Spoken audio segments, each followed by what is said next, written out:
वालेकुम खिदमत तहफ़्फ़ुज़ मुक़द्दस सुराख अड्डा मोहतरा। मेरे प्यारे भाई तमाम भाइयों की गुजारिश की जाती है, वेखो कितने पाक नाम लिखे हुए हैं ते बराए मेहरबानी इन्हां चीज़ों का जरा तवज्जो करया करो। महफल तो बाद साले सवाब इंज हुंदा यार जिंदे पे करने आ खुदारा इन्हां चीज़ों की जरा तवज्जो करया करो।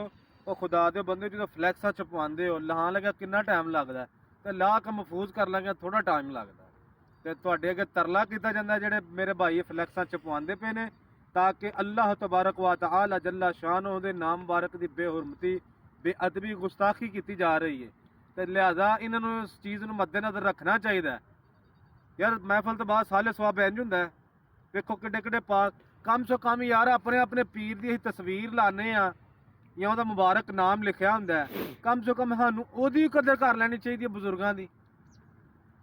जो दूजे नावां ਦੇ ਨੇ ਤਾਂ ਆਪਣੇ ਬਜ਼ੁਰਗਾਂ ਦੀ ਕਦਰ ਕਰਿਆ ਕਰੋ, ਚੰਗਾ ਹੀ ਮੰਨਣੇ ਆਪਣੇ ਬਜ਼ੁਰਗਾਂ ਨੂੰ ਯਾਰ।